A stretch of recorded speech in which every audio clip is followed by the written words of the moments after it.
Shalom Bapak Ibu, selamat pagi untuk kita semua. Marilah kita awali hari ini dengan bersyukur dan memuji Tuhan. Sebelumnya kita berdoa. Terima kasih Tuhan buat kebaikan-Mu yang kami rasakan hingga pagi hari ini.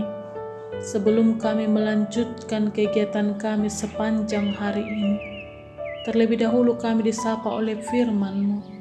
Biarlah melalui firman-Mu yang akan kami dengar, kami dikuatkan dan diberi hikmat menjalani hari yang Tuhan berikan. Amin.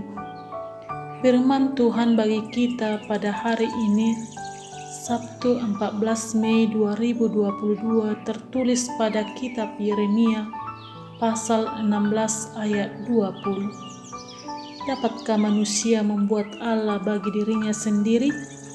Yang demikian bukan Allah.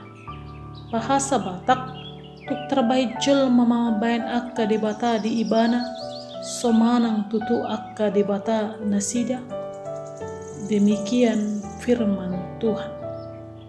Saudara yang terkasih dalam nama Yesus Kristus, firman Tuhan mau mengingatkan kita di pagi hari ini, bahwa orang-orang yang berjalan tidak dalam pimpinan Tuhan akan mengalami kehancuran.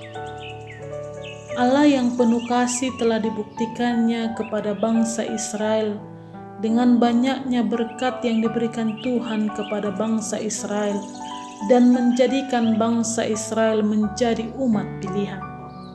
Demikian juga Allah yang adil juga Dia buktikan ketika bangsa Israel tidak lagi mengandalkan Tuhan, sehingga Tuhan kecewa dan marah karena mereka menggantikan Allah dengan berhala, dewa Baal dan patung-patung yang membuat bangsa Israel berpaling dari Tuhan. Kejahatan umat Yehuda sudah sangat keterlaluan sehingga Tuhan tidak berbelas kasihan kepada mereka. Tuhan sudah mengumumkan melalui Nabi Yeremia bahwa umat Tuhan akan dibuang ke negeri asing, yaitu Babel, dan mereka akan menderita. Namun mereka bukan justru takut, justru mereka mengabaikannya. Mereka tetap melakukan dosa. Tidak ada keinginan untuk bertobat. Tuhan akan menghukum mereka dan menunjukkan keadilannya. Saudara yang terkasih dalam nama Yesus Kristus, apa yang dilakukan bangsa Israel pada masa itu, menyembah berhala, dewa Baal, patung-patung adalah kesia-siaan. Praktik hidup yang tidak mengandalkan Tuhan pada zaman ini tidak zamannya lagi. Kita membutuhkan pimpinan Tuhan di dalam langkah hidup kita. Marilah kita hidup mengandalkan Tuhan. Tidak ada gunanya kita berjalan dalam kegelapan. Jangan menyembah berhala dan jangan meminta pertolongan dari benda-benda yang dianggap sakti.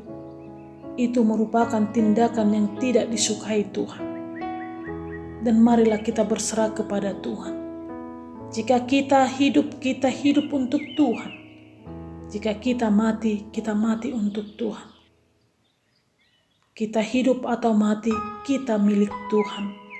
Roma 14 ayat 8. Amin. Selamat pagi, selamat beraktivitas. Tuhan memberkati.